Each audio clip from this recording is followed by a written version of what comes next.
Hello everybody and welcome back to another episode of The Points of Articulation. My name's Dave and if you're new to the channel, welcome. Today we're looking at the Hot Wheels Star Wars Starships Select, the Mandalorian's N-1 Starfighter. This is number 17 in the set and released in 2023. This ship was first seen in The Book of Boba Fett, released in 2021. Now, while watching the Book of Boba Fett, the Mandalorian driving an N-1 Starfighter is the last thing I would have thought about. But the crazy guys at Lucasfilm, they pulled it off. And I think in a nice artistic way. The Mandalorian goes to Tatooine thinking he's going to buy a new Razor Crest, but when he gets there, he's a little tricked and it's a busted, broken down chassis of an N-1 Starfighter. With the help of some droids and stolen goods from Jawas, they rebuild the N-1 Starfighter into what I like to believe is if you took the Razor Crest and an N-1 Starfighter, put them into the Jeff Goldblum fly machine, this is what would pop out. It's really neat. I like how it has stronger weapons in the front with the laser cannons, an observation bubble for Grogu to look out of, which can be modified to fit a droid, and then we have extra engines in the aft section like a booster, which makes this bad boy go super fast. It was a nice callback to the prequels, and I'm glad they did it. Show the prequels some love time to time. It's been happening a lot more lately, and I'm hoping it continues because I love seeing Anakin Skywalker pop up from time to time. So, enough of that. Let's get to the review, everybody. If you're new to my channel, what I'd like to do is go over the mold, look at the stand, talk about the paint and other dimensions, compare it to some other pieces, and then we'll be done. So let's get started. Alright, looking at the mold, just like in all my videos, I will go over all the major sections, and then we'll get a nice close-up look to see the fine details. So the Mandalorian's N-1 has many components that the regular Naboo Starfighter has, but with some additions as well. So let's begin. We have our laser cannons. This little piece here, which reminds me of an air intake on some muscle cars, does actually have a name. It's a Turbonic Venturi Power Assimilator, which according to some text, states that it came from Old Republic era vessels, which is cool, nice callback to an era long past. Moving on, we have our cockpit, our observation dome for Grogu, which can be modified in the canon to fit a astromech again, which is pretty cool. In the back we have, this is the power charge collector, heavily modified and rebuilt, so that's pretty cool. Nice. So on the sides we have our wings, which look great, our engines, and then in the backs we have our heat sinks, so pretty cool. Looking at the underneath, these little rods here, there's 4 of them, 2 on each engine, they're actually combustion boosters from that train in the Book of Boba Fett that the Sand People and Boba Fett blow up and then raid it. The Jawas actually stole these and then sold them off to build this. So pretty cool. Right here we have our torpedo launcher. We have our rivet, ball peg for the stand, some great detailing, copyright crap, of course. Then we have our third engine, which acts like a booster. Underneath, we have another rivet, and some more cool detailing. All in all, a very cool looking ship. So, let's have a closer look. Alright, for a closer look, we'll begin looking at the bottom of the craft and then work our way to the top. So, first up, we have our torpedo launcher right in the front. And you can see it's recessed in. It's like somebody took a spoon and just carved it out of there. Pretty basic, but it gets the job done for the size. Moving back, we have some nice line work and some paneling, which is raised up. If I turn it like this, you can see it's kind of raised up. Gives that illusion that it's, like welded on or something, which is cool. We have a little grate on this piece, rivet, peg port, little Hot Wheel symbol down here. So pretty neat. Coming towards the aft section, we have our third engine or booster, another rivet underneath, and check this out with the engine. If I turn it, this would be the top of the engine right here. They actually detailed it, which is kind of neat. Nobody would ever even see it, but the detailing on here is quite good. And if you look at the back of this thruster piece right here, it's actually recessed.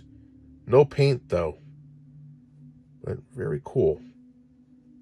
Coming down to the power charge collector, or the tail, you can see some basic shapes, and the actual long piece here in this section sort of reminds me of like a skeletal structure.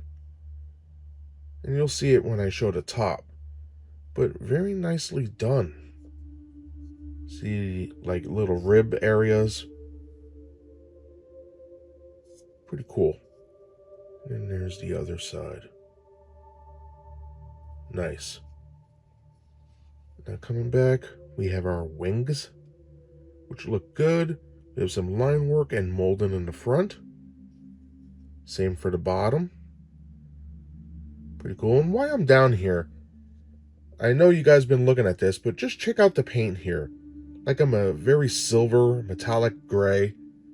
But if I grab the original N-1 right here that Hot Wheels made, I don't know, I prefer the original Naboo Starfighter's paint to this. Like if the Mandalorian ship was painted in this nice raw metal here with a wash, wouldn't this look better than this? What do you guys think? Let me know in the comments below. I think it would look better in this like real looking metal. But what do I know? So now moving on to the engines. We have this little metal plate, and it's not really a rivet, but it works the same way. They put it in there and it holds everything together. We have some molding, and these pieces here, those are those combustion boosters for the Pike's hover train. But you could see the detailing on here is quite good. Very nice. Coming to this side. Pretty cool. And you can see they're basically cut off here and on the back. And that goes for the same for the front. But around those pieces is just very nicely done. For the sides of the engine, you can see some beautiful detailing, which goes all throughout the side, on the bottom and the top, which is pretty cool. And on this side, again, you can see some great detailing. Paint's a little mix matched there with the wash, but the mold is fantastic. And I guess it's time for me to turn it this way. For the heat sink, there is slight molding on there. You can see some little recessed cutouts as I turn it. Sort of reminds me of a, like the inside of a, what is that called? A juicer. Like if you're going to juice a lime or a lemon or an orange. That type of shape. And then the back is like this nice little rod here. These are a softer material, so they will bend a little bit, but don't put too much pressure on them because they're kind of hard. Don't want to snap them or break them. Then the top of the engine, look at that. Fantastic detail in there. Really cool. Nice. Now for the front, we have our intake, and you can see like little fan blades there, which is pretty interesting. I like that quite a bit. And if you look around the side, like this rim, it is not flat. It is detailed. Dope. Now for the front of the wings, you can see there is detailing on there. It's not flat. It's very slight, but it is there. And the back is just flat. Nothing really to write home about there. Now looking at the main body, we have some nice panel lines, which look amazing. We have our laser cannons, which are molded very well. Looking great. Love that.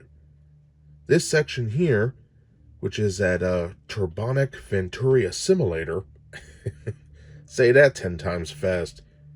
This is nicely done, and I'll get some nice shots going all the way around the ship.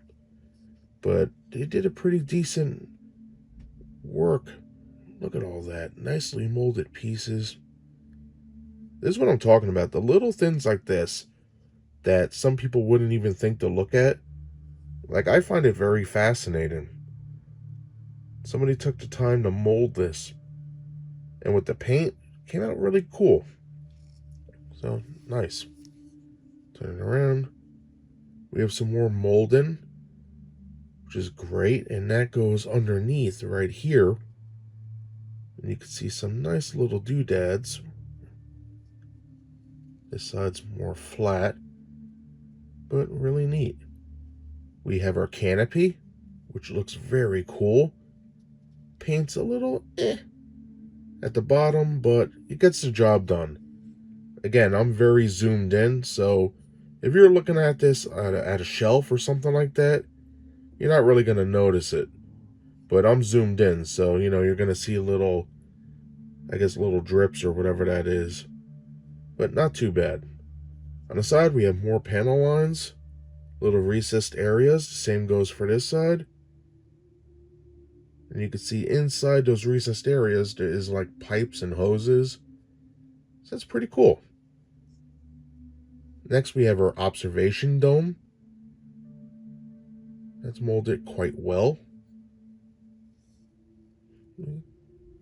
Pretty neat. And then coming down the aft, we have some recessed little areas, panel lines, and then we have our tail again. And don't worry, the engines are almost exactly identical. See, there's no real differences there. It's why I skipped that one, trying to save a little time here. But fantastic ship. Nice. So that's everything I have to say about the mold. Hopefully I covered everything. So now let's put this bad boy on a stand. Alright, looking at the stand now. First we have our base plate. On it we could see the Mandalorian's crest, the Mudhorn, and then the N-1 Starfighter, both in silver paint. The base itself is a beautiful glossy black. I dig it. On the front we have Star Wars and Hot Wheels molded in there. And underneath, copyright crap. Next, we have our pylon, so it snaps into the back like this. You're going to hear a little click. Now you're ready to get your ship. You're going to take the ball here and put it into the port on the bottom. This one's a little snug. There we go. And just like that, everybody, we're good to go. Alright, looking at the paint on the Mandalorian's N-1 Starfighter, it has about 6 different colors. Silver, yellow, glossy black, and dark silver, followed by a dark gray wash or airbrush, and finally a black airbrush.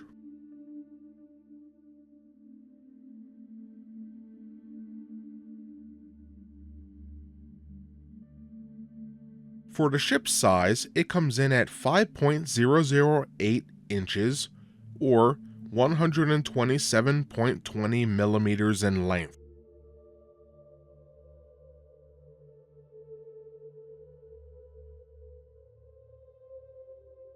For the ship's weight, it comes in at 2.20 ounces or 62.38 grams.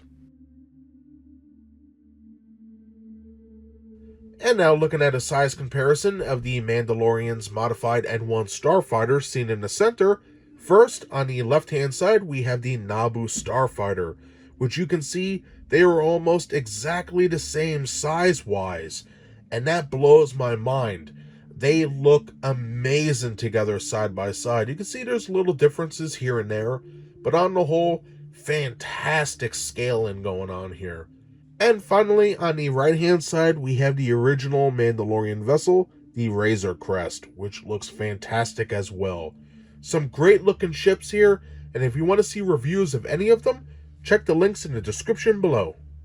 And that does it today for my review of the Hot Wheels Star Wars Starships Select, the Mandalorian's N-1 Starfighter. Again, it's number 17 in the set and released in 2023.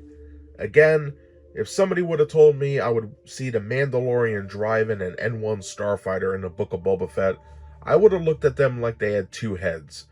But after watching the show, it was a nice surprise. I thought the segments with the Mandalorian were very well done, especially with Luke Skywalker and Grogu. Amazing. I know some people might not feel the same way, but I get a kick out of that stuff.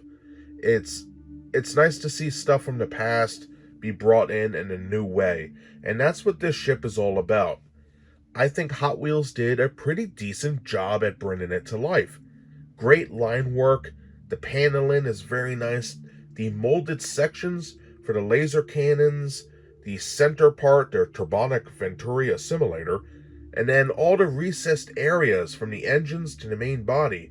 When the camera looked into those holes, we saw some great detail in that, showed pipes, more metal pieces, and so on and so forth, which is a nice touch. The intakes to the engines look fantastic, the heat sinks, everything's there that should be. When it comes to the paint, we got 6 different colors working together, and I get what they're going for. The silver and the yellow mimics the Razor Crest. I dig it. However, I would prefer if this ship was painted in that raw metal look that the original Naboo Starfighter from Hot Wheels had. I think that nice, dirtied with the wash, metallic metal would suit this ship beautifully, and it would have made it pop just a little more because it's more, I guess, glossy because it's that shiny metal. To each his own, but I would have preferred a more metallic look to this as opposed to the painted silver. That's just my 2 cents. Let me know what you guys think in the comments below. But all in all, I'm very happy with this. It looks great on the stand, and if you're a fan of The Mandalorian, you gotta get one of these. So that's everything I have to say about this awesome ship today. If you enjoyed the video, smash that like button, and if you want to see new videos every week, subscribe. As always, everybody, I just want to take a moment and say thank you so much for watching my content. I greatly appreciate it, and I hope to see you next time. Bye, everybody.